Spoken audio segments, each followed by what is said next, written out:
ভালো মানুষ, তো ভালো মানুষ আমরা সকলে মিলে তার উপর দায়িত্ব দেওয়া হলো, তাকে আমরা প্রধান উপদেষ্টা করলাম এই দেশের তো যে অন্তর্বর্তীকালীন সরকারের, তাই না? কিন্তু এখন কি যে একটা প্যাচ লেগে গেছে এটা বুঝতে পারতেছি না, আসলেই বুঝতে পারতেছি না যে এই প্যাচটা কি প্যাচ খাইছে। কারণ দেখেন এই যে উনি ইউনূস সাহেব বলছিলেন যে ডিসেম্বরের মধ্যেই নির্বাচন দেবেন, তাই না? এই কথা কনকা এটা গুরুত্বপূর্ণ কথা। এই দেশের কি হবে সেই চিন্তা আপনারা করেন? এই দেশ কোথায় যাবে এই চিন্তা নাই আপনাদের? এই দেশ কঠিন সংকটের মুখে পড়েছে, যে কোনো সময় একটা অন্য কিছু হয়ে যেতে পারে। এই দেশকে বাঁচান। এবং সেই জন্য বলি যে এই যে ইউনূস সাহেব ভালো মানুষ, সব ঠিক আছে, তাকে আমরা এখনো সমর্থন দিয়েছি, কিন্তু বিষয় হলো যে এখানে কারা এইগুলো নিয়ন্ত্রণ করতেছে? এই রাজনীতি ঠিক মতো চলতেছে না।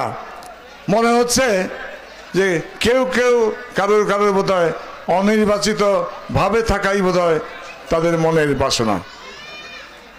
তো এটা তো ভালো কথা না।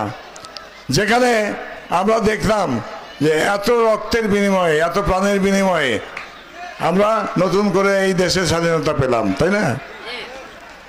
আবার যদি সেই পরিমাণ রক্ত আর জীবনের হানি বিনিময়ে আবার নতুন করে আরেকটা যুদ্ধ অবনীত হতে হয়, তাহলে এটা কি ভালো হবে? এই দেশ কি খালি এই রক্ত দিয়েই যাবে? এই দেশের মানুষ কি কোনো ভালো কিছু করবে না? এবং সেই জন্য বলতেছি যে দেখেন, আজকে আমাদের তো জীবন শেষ, আমাদের জীবনের শেষ মুহূর্তে, তো এই শেষ মুহূর্তে এসে আমরা চিন্তা করি না মরণের। কিন্তু আজকের এই যে ছোট ছোট ছেলেমেয়েরা, এই যে দেখেন, হ্যাঁ, ওদের ভবিষ্যৎটা কি? ওরা কোথায় যাবে? আমরা যদি তাদের জন্য একটা নিরাপদ বাংলাদেশ না রেখে যাই, একটা গণতান্ত্রিক বাংলাদেশ না রেখে যাই, তাহলে কি এটা ভালো হবে? এটা ভালো হবে না। তাহলে আমরা আমাদের মুসলমান হিসাবে খুব গর্ব করি, মুসলমানের মূল দায়িত্ব থেকেই আমরা সরে গেলাম। মুসলমানের মূল দায়িত্বটা কি? ঈমান এবং দেশের প্রতি, দেশের মাটির প্রতি অগাধ ভালোবাসা, তাই না?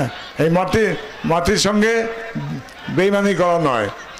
কাজে এখানে হিসাব করে আমাদেরকে চলতে হবে, আমরা যাতে করে আমাদের দেশকে নতুন করে আবার সাজাতে পারি।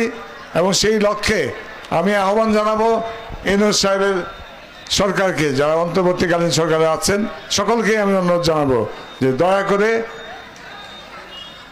আপনাদের যে সংস্কারের কথা বলেছেন, সংস্কার আমরা বলেছি, আমরাও চেয়েছি, সেই সংস্কার যেটুকু না করলেই নয়, ওইটুকু করে ভাই আপনারা ডিসেম্বরের মধ্যে নির্বাচন দিয়ে দেন। বাংলাদেশের জনগণ ঠিক করবে যে কাদের কাছে তারা রাষ্ট্র পরিচালনার দায়িত্ব দিবে, তাই না? তো এর চাইতে বেশি কিছু তো না, এইটুকু করে যান।